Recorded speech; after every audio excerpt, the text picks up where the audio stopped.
Hi everyone, welcome to Jaify's Kitchen. This is Jaify Simon from Jaify's Kitchen.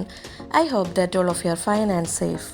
വളരെ tasty ആയിട്ടുള്ള എളുപ്പത്തിൽ തയ്യാറാക്കാൻ കഴിയുന്ന കോക്കനട്ട് റൈസിൻ്റെ ഒരു അടിപൊളി റെസിപ്പി ആയിട്ടാണ് ഇന്ന് ഞാൻ വന്നിരിക്കുന്നത്. ഇത് പ്രഷർ കുക്കറിലാണ് തയ്യാറാക്കുന്നത്. പെട്ടെന്ന് വിരുന്നുകാരൊക്കെ വരുമ്പോൾ ഈസിയായി തയ്യാറാക്കാൻ കഴിയുന്ന ഒരു വെറൈറ്റി ഡിഷാണിത്. വെജ് സൈഡ് ഡിഷിൻ്റെ കൂടെ ആയാലും നോൺ വെജ് സൈഡ് ഡിഷിൻ്റെ കൂടെ ആയാലും നമുക്കിത് സെർവ് ചെയ്യാം. മാത്രമല്ല സൈഡ് ഡിഷ് ഇല്ലെങ്കിൽ കൂടെയും നല്ലൊരു സാലഡും പപ്പടവും ഉണ്ടെങ്കിൽ നമുക്കിത് സെർവ് ചെയ്യാവുന്നതാണ്. എല്ലാവരും ഒന്ന് ട്രൈ ചെയ്ത് നോക്കണേ. സമയം കളയാതെ നമുക്ക് റെസിപ്പിയിലേക്ക് കടന്നാലോ.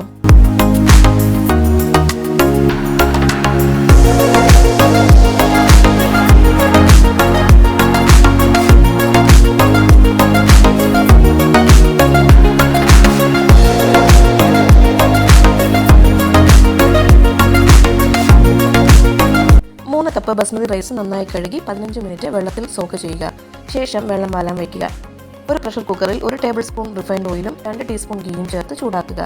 ഇതിലേക്ക് 8 ബദാമും 8 കാഷ്യൂ നട്ട്സും ചേർത്ത് ഫ്രൈ ചെയ്ത് മാറ്റുക. ഇതിലേക്ക് 2 ബേ ലീഫ്, ഒരു ചെറിയ കഷ്ണം പട്ട, 3 ഗ്രാമ്പു, 4 ഏലക്ക, 1/2 ടീസ്പൂൺ മസാല ജീരകം എന്നിവയിട്ട് ചൂടാക്കുക.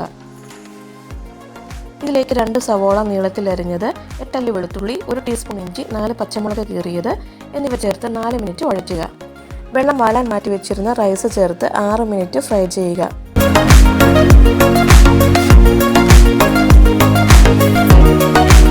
ഇതിലേക്ക് 4.5 കപ്പ് തേങ്ങാപ്പാൽ ചേർത്ത് ഇളക്കുക. ആവശ്യത്തിന് ഉപ്പ് ചേർക്കുക. മൂടി വെച്ച് മീഡിയം ഫ്ലെയിമിൽ ഒരു വിസിൽ വരുന്നത് വരെ കുക്ക് ചെയ്യുക.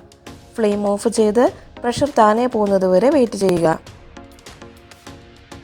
സർവിംഗ് ഡിഷിലേക്ക് മാറ്റി റൈസ് സ്പ്രെഡ് ചെയ്ത് വറുത്ത് വെച്ചിരിക്കുന്ന നട്ട്സും ബദാമും ചേർത്ത് വിളമ്പാം.